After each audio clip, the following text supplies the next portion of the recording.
আসসালামু আলাইকুম প্রিয় ভাই ও বন্ধুরা, আপনাদেরকে আজকে আমি দেখানোর চেষ্টা করব আমরা গ্রামের মধ্যে ধান নিয়ে কি পরিমাণে বিপর্যয়ের সম্মুখীন হয়েছিলাম। আমরা অনেক কষ্ট করে ধানগুলো জমি থেকে বাড়িতে নিয়ে এসেছি, আলহামদুলিল্লাহ শুকিয়ে সুন্দরভাবে ধান ভাঙানোর জন্য প্রস্তুত করে রেখেছিলাম। কিন্তু আসল বিপদ শুরু হলো ধানগুলো ভাঙানোর সময়। গ্রামের মধ্যে এখন একটা ভালো সুবিধা হয়েছে, যেমন মেশিনগুলো বাড়িতে চলে আসে ধানগুলো ভাঙানোর জন্য। একটা সময় দেখা গেছে আমরা ধানগুলো বাজারে নিয়ে ভাঙাইতে হইতো, ধানগুলো বাজারে নিয়ে ভাঙাইলে অল্প টাকায় ভাঙাইতে পারতাম। তো যেহেতু আমরা মেশিন বাড়িতে নিয়ে এসেছি, তার কারণ আমাদের বেশি টাকা গেলেও কষ্টটা একটু কম হবে। ভেবেছিলাম ইনশাল্লাহ আজকে যতগুলো ধান আছে সবগুলো ভাঙিয়ে ফেলবো। আমাদের ধান আছে প্রায় 20 মনের মতো, যদি সবগুলো ধান ভাঙাইতে পারি তাহলে আলহামদুলিল্লাহ আমাদের 1 বছরের জন্য চাউল মজুত করা হয়ে যাবে। তো এইসব মেশিন সচরাচর বাড়িতে অনেক সহজেই আনা যায় না। তার কারণ হলো গ্রামের মধ্যে মোটামুটি অনেক কৃষকরা ধান ফলিয়েছে, সবাই মোটামুটি এখন বাড়িতে ধানগুলো ভাঙিয়ে ফেলে। তার কারণ হলো বাজারে নিতে কষ্ট হয়। আর এখন বিষয়টা হলো আমরা সিরিয়াল দিয়ে রাখতে হয় কখন মেশিন আসবে, কার পরে কার বাড়িতে যাবে। যদি আজকে আমাদের সিরিয়াল মিস্টেক হয়ে যায় তাহলে হয়তো আমরা প্রায় 3 থেকে 4 মাসের মধ্যে আমরা মেশিনটা বাড়িতে আর আনতে পারবো না। সিদ্ধান্ত নিলাম যতগুলো ধান আছে সবগুলো আজকে ভাঙিয়ে ফেলবো, যাতে করে আমাদের আর মেশিন প্রয়োজন না পড়ে এই বছরের মধ্যে। কিন্তু কপাল খারাপ থাকলে যা হয় আর কি। তো আমাদের এতক্ষণ ভয় ছিল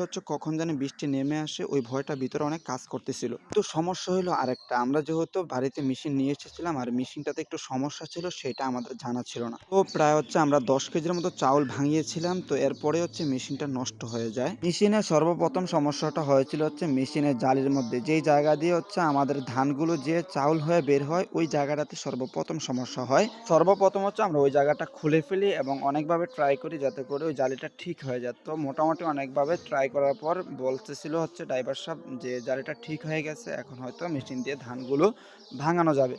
তো জালিটা লাগানোর পরে আমরা অনেকভাবে নাটগুলো টাইট দিয়ে নিলাম, যাতে করে আমাদের আর ধান যেন ভাঙাইতে সমস্যা না হয়। কিন্তু সমস্যাটা তখনই শুরু হইল। এতক্ষণ তো যাই মেশিন চলতেছিল, সমস্যা হয়েছিল জালির মধ্যে। তো অনেকভাবে ট্রাই করার পর জালিটা ঠিক হয়, কিন্তু সমস্যাটা যখন শুরু হয় সেটা মেশিন আর স্টার্টও নিচ্ছিল না। তো ড্রাইভার সাহেব অনেক চেষ্টা করে এবং অনেকভাবে ট্রাইও করে যে মেশিনটা স্টার্ট দেওয়ার জন্য। তো রিফাত বলতেছে দেন আমার কাছে দেন। তো সে যায় আপনার মেশিনটা লাড়তে পারতেছিল না। তো আমি গেলাম, আমারও সেম অবস্থা, আমরা মেশিনটা লাড়তেই পারতেছিলাম না। এতটা পরিমাণে হ্যান্ডেলের ভারটা টাইট হয়ে গিয়েছিল। আর এই জায়গাটা সমস্যা হয়েছিল, বলতেছিল ভিতরে কয়েল নাকি পড়ে গেছে।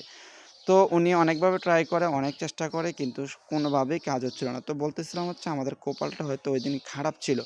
তো অনেকভাবে অনেক চেষ্টা করার পর শেষ পর্যন্ত বলতেছে আর একবার স্টার্ট দিব, যদি না হয় তাহলে বাদ। তো চিন্তা করলাম যে আমাদের ঘরেতে চাউলই নেই, যদি এই ধানগুলো ভাঙাইতে না পারি তাহলে আমরা খাবো কি। তো সবাই মিলে মোটামুটি অনেকভাবে চেষ্টা করলাম, 1 থেকে 1.5 ঘন্টা যাবত, তবুও মেশিনটাকে ঠিক করতে পারলাম না।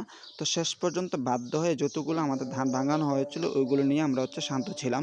2 থেকে 3 দিন পর বাজার থেকে মিক্সার এনে মেশিনটাকে ঠিক করা হয়।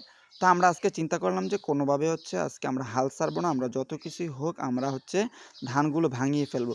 তো গ্রামের বৃষ্টির কথা তো আপনারা অবশ্যই জানেন যে একবার বৃষ্টি নামলে উঠান জোরে কাদা ভরে যায়। তো চলাফেরা করতেও কষ্ট হয়, তবুও আমরা থামি নাই।